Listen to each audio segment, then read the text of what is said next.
Hey guys, this is another drill. This one is what's called a walking pick drill. And though this is used mainly for infield positions, again, the same thing can be applied to balls that are in the outfield at or below a certain level. You'll kind of see where that works now as we go into it. But basically, the thing is if the ball is kind of at about at chest level or higher, you should be able to kind of pick it up. Similar to when we do the stride wall one, where we're striding towards the wall with that wall ball drill, except those ones can actually be a little higher to pick them up like this, a little bit more at like above chest level. And that's what's really useful for those ones. Even lines coming at you, so sometimes you'll need to not kind of react to it, but kind of go into it. So with this one is for them a little bit lower, and this is when you're kind of walking towards it, and so that's why it's called the walking pick drill. And basically, what it's like is that I'm going to first, so for if I'm picking it up on my glove side, I'm going to put the ball in front of me and I'm going to step forward as I drop the ball. So I'm going to kind of do this.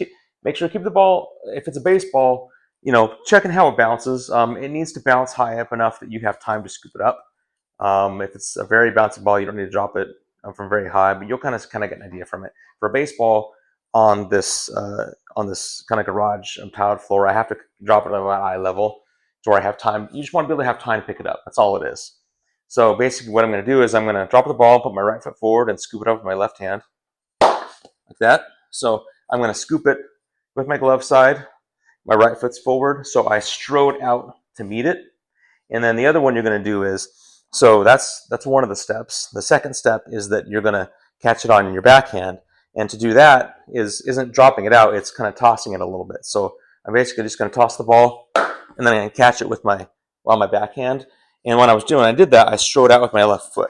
So I might not have been best on the timing on that one. Basically, it's like, and then you catch it on your backhand right there. So like that. So you basically continue doing that progression. You do that, and then every other time you do each step. So my next step after doing one of those would be to do, even though I did it a few times to show you how to do it, would be dropping it out again like this, and then catching it like that. So you can do that, and then you could just continue to go catch it off that hand, catch it off that hand, and then you just continue to kind of walk forward. And so this kind of gets you used to being able to walk forward or step forward off the base if you're doing it, say, on first base or something like that. So you can keep your foot on the base while you're grabbing the ball, or being able to actually be out where you're at and anticipate it and grab the ball so you can come to meet it and get it quicker. And then, so the idea is if you can grab the ball like that in your hand as you're walking forward after it bounces, then you could then just if I were to do that right here, and I'd catch it, then all I would have to do is put my other foot forward. Let me get back up here so I can show you guys what I'm talking about here. The reason this is useful is so that if I do this sort of thing here, and I were to pick it up, then all I would have to do then, for instance, is let's say I'm catching it here. If I'm at first and I'm catching it like that, and I'm starting off. Sorry, let me get back to that. Here we go.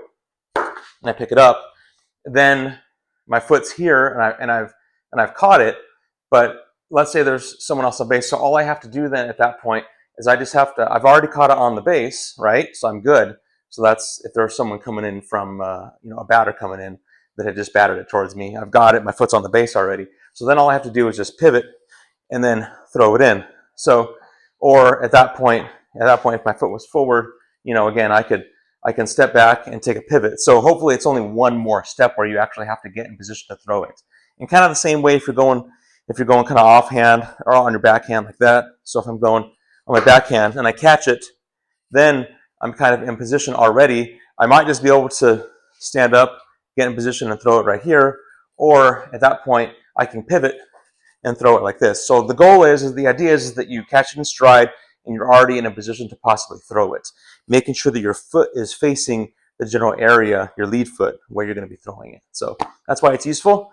Anyways, thanks very much.